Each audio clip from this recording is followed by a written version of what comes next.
আজকে আমরা ডিসি অফিসে গিয়েছিলাম মানববন্ধনে, ওখান থেকে স্মারকলিপি জমা দিয়েছি। জমা দেওয়ার পরে আমরা পুনরায় পানি উন্নয়ন বোর্ডের যে গাফিলতির কারণে আজকে আমাদের গ্রাম, ইউনিয়ন এবং মিরপুর থানা যে হুমকির উপরে রয়েছে পদ্মার আগ্রাসী ভাঙনে, আপনাদের প্রিন্ট মিডিয়ার মাধ্যমে আমরা বারবার দেখিয়েছি, মানববন্ধন করেছি, সড়ক অবরোধ করেছি।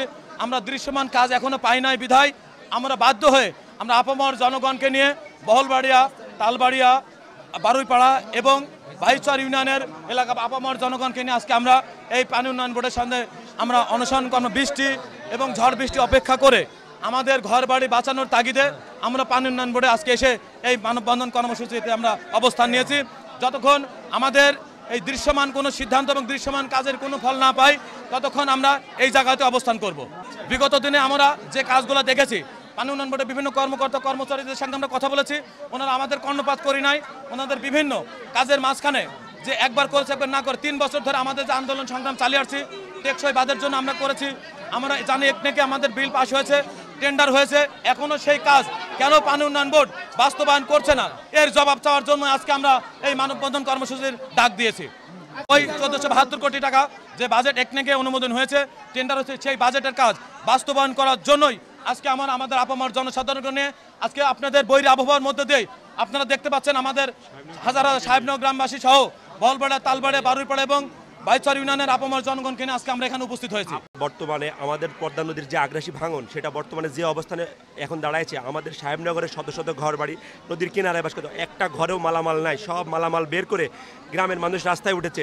ইভেন আপনারা জানেন যে জাতীয় গ্রিডের 6টা খুঁটি ওই নদীর পাড় দিয়ে আছে। এই 6টা গ্রিডের যে খুঁটি সেটাও হুমকির সম্মুখীন। ইভেন উত্তরবঙ্গ এবং দক্ষিণবঙ্গের যোগাযোগের যে জাতীয় মহাসড়ক, সেই মহাসড়ক থেকে আর মাত্র 50 মিটারও নাই। হয়তো বা আজ অথবা কাল 2-3 দিনের মধ্যে মহাসড়ক বিলীন হয়ে যাবে। আমরা সাধারণ মানুষ যে ঘর ছেড়ে রাস্তায় এসব, সেই রাস্তাও আমাদের সামনে থাকবে না। আমরা এখানে কেন বলতেছি পানি উন্নয়ন বোর্ডের গাফিলতি? জিও ব্যাগের মাধ্যমে আমাদের আন্দোলন কর্মসূচির যে ফলাফল হয়েছিল, তাতে জিও ব্যাগ ফেলা হয়েছিল 2 বছর আগে। সেই জিও ব্যাগটা পরিপূর্ণভাবে তারা ফেলে নাই। তাদের উদাসীনতা ছিল যে কাজের টোটাল ইউটিলাইজ হওয়া দরকার, তারা এখানে অর্থ আত্মসাৎ করেছিল। অর্থ আত্মসাৎ করার কারণে আজ আমরা গ্রামবাসী রাস্তায় এসে দাঁড়িয়েছি। আমাদেরকে বাস্তুভিটা উচ্ছেদ করার জন্য তারা একটা প্রক্রিয়া করেছিল, শুধুমাত্র তাদের অর্থ পিপাসু ছিল বলে। আজ আমরা ঘর ছেড়েছি, আমরা পানি উন্নয়ন বোর্ডে অবস্থান করবো যদি আমাদের দৃশ্যমান বাস্তবায়ন আর আপৎকালীন যে কাজ, সেই কাজ যদি না হয় আমরা এখান থেকে যাব। পারমাণবিক বিদ্যুৎ কেন্দ্রের যে বাঁধ দিয়েছে এটা মেন কারণ, এবং বালু উত্তোলন করাও এটাও একটা কারণ।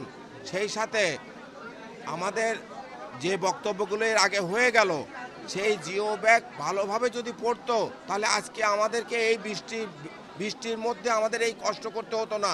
আপনারা একটুখানি কখনো যাই দেখেন, অনুরোধ করব, এবং আমি জেলা প্রশাসক মহোদয়কে অনুরোধ করেছি, ফিজিবিলিটি আপনি একটু দেখেন, দেখে বুঝতে পারবেন আসলে আপনার মেন রোড থেকে কত দূর। আর আমার মানুষ যে ঘর বাড়ি ভেঙে জানলা দরজা খুলে নিয়ে চলে যাচ্ছে, বাড়িটা ভেঙে যাবে, জানলা দরজা সব কিছু নিয়ে চলে গেছে। এখন আমরা সেই অপেক্ষায় আছি। কেন আমরা থাকবো? এই বাঁধ ভালোভাবে হওয়ার কথা ছিল। জিও ব্যাগ ভালোভাবে পড়লে আমরা এই অবস্থানে আসতাম না। এই জিও ব্যাগ কেন পড়লো না, কী জন্য হলো না, এখন সেটা দেখার আর সুযোগ নাই। বর্তমানে আপৎকালীন যে কাজ, এটা ওনারা একটু শুরু করেছেন। আমরা এসেছি যাতে এই আপৎকালীন কাজটা সুষ্ঠুভাবে সুন্দরভাবে চলে, জনবন্ধ না হয়।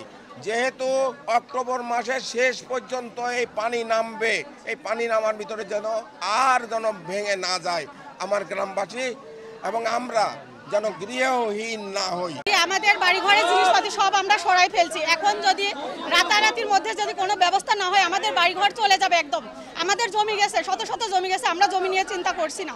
আমরা চিন্তা করছি আমাদের বসত বাড়িটুকু যদি না থাকে আমরা কোথায় যেয়ে দাঁড়াবো? আমাদের দাঁড়ানোর আর কোনো পথ নাই। তাই বলতেছি পানি উন্নয়ন বোর্ডের কাছে একটাই দাবি, আমাদের বাঁধটা দ্রুততমভাবে যেন আপৎকালীন ব্যবস্থা নেয়। আপনারা যে বহলবাড়িয়া, সাহেবনগর এবং এই এলাকার লোকজন আমাদেরকে স্মারকলিপি দিয়ে গেছে। আমরা এই এলাকাটা ব্যাপক ভাঙন সংঘটিত হয়েছে নদীর মরফোলজিক্যাল পরিবর্তন এবং এই দুর্যোগপূর্ণ আবহাওয়ার কারণে, বঙ্গোপসাগরে যে নিম্নচাপ হয়েছে সেই কারণেই আমাদের এই যে বৃষ্টি সব মিলে আমাদের গতকালের তুলনায় আজকেও প্রায় 3 সেন্টিমিটার পানি বাড়ছে। তো ওই এলাকাগুলো ব্যাপক ভাঙন হচ্ছে। আমরা সম্প্রতি সময় শুক্রবারেও আমরা ওখানে সাইট ভিজিট করছি এবং আমরা ওটা অবজারভেশনে রাখছি।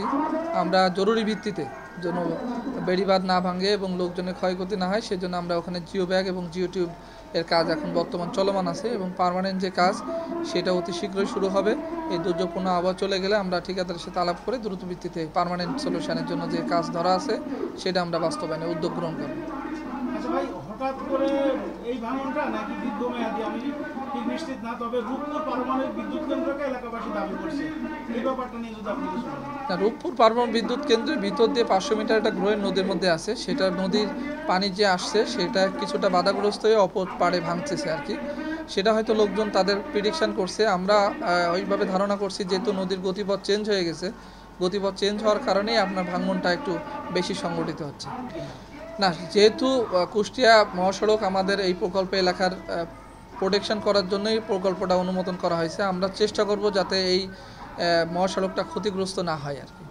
আপনারা এখন কোন প্রকল্পটা নিয়ে কাজ করছেন? আমাদের যে তালবাড়িয়া যে প্রকল্পটা অনুমোদন হয়েছে পদ্মা নদীর ভাঙ্গন থেকে মিরপুর উপজেলাধীন তালবাড়িয়া এবং শিলাইদা ইউনিয়নের কোমরকান্দি যে এলাকার শীর্ষ প্রকল্পের যে আছে প্রকল্প আছে সেটার আমরা যে 1472 কোটি টাকার এই প্রকল্পের কাজ শুরু করে দেবো।